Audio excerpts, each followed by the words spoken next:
Ang programang ito ay rated SPG. Striktong patnubay at gabay ng magulang ang kailangan. Maaaring may masiselang tema, lengguwahe, karahasan, sexual, horror o droga na hindi angkop sa... Sa labas lang yan eh. Actually po, hindi na po pinasasama ni Sir Pepe si Zoe Tanyag sa last will and testament niya. What? Narito na nga ang ating pagkaabangan ngayong Webes sa abot kamay na pangarap. Dito nga na iniwanan ni Justin itong si Giselle habang nag-iisa. At dito rin na sinundan ni Annalyn itong si Justin upang makausap ng masinsinan. At dito na nagbigay ng kaunting payo itong si Annalyn na sana raw ay hindi pa huli ang lahat upang magpatawad at tingnan itong present na dapat ay pagtuunan ng pansin dito ni Justin. At hindi lang iyon, nagbigay pa ng tsokolate itong si Annalyn upang makakagaan daw sa loob dito ni Justin. At kapag hindi daw niya ito kainin, ay pwede naman niyang ibalik dito kay Annalyn.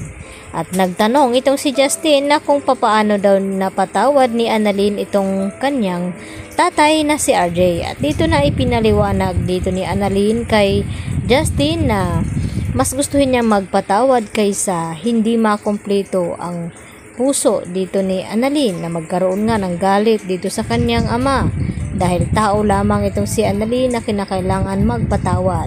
Subalit ang sagot ni Justin sa kanya na magkaiba naman daw sila ng dinanas dahil ipinamigay siya ng kanyang ina at itong si Annalyn ay hindi. Kaya naintindihan ni Annalyn ang pinagdadaanan ngayon ni Justin. Samantala, binalikan naman ni Annalyn itong si Giselle at dito niya na kinausap ng masinsinan na naintindihan niya ang kalagayan ni Giselle ngayon. Sana nga ay makayanan niya ang lahat ng kanyang pagsubok na dinaraanan at sabi ni Annalyn habang hindi pa napatawad ditong si Giselle ng kanyang anak na si Giselle ay pwede naman daw na si Annalyn muna ang yakapin ito at yun nga nagyakapan ang dalawa upang makagaan din naman sa loob dito ni Giselle at nagpapasalamat itong si Giselle kay Annalyn dahil sa sobrang kabaitan daw nito.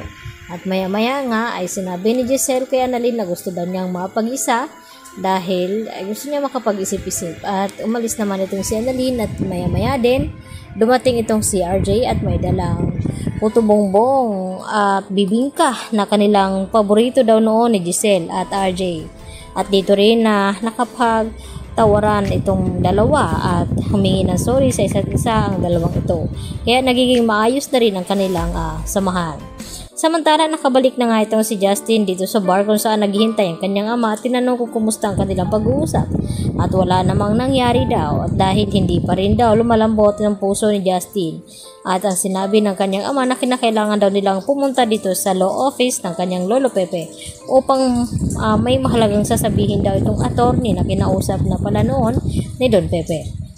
At laking gulat nga dito ni Moira na makita nga itong anak ni Giselle si Justin na ito daw ang pinamigay. At dito naman natin narayan din ni Justin itong si Moira at dito narinig nila ang sinabi ng attorney na ang kalahating kayamanan daw ni Don Pepe at ang mga ari-arian ay mapupunta daw dito kay Annalyn maliban dito sa Apex Hospital dahil ay kay Justin nga ito mapupunta bilang siya ang bagong may-ari nito. At dito nagulat itong si Moira na kung bakit ay ipinamana ang last will of testament ni Don Pepe dito kay Annalyn na anak naman daw ito sa labas. At dito na sinabi ng attorney ni Don Pepe na tinanggal na daw itong si Zoe bilang tagapagmana ng last will of testament. Kaya nagulat itong si Moira at napasigaw sa galit.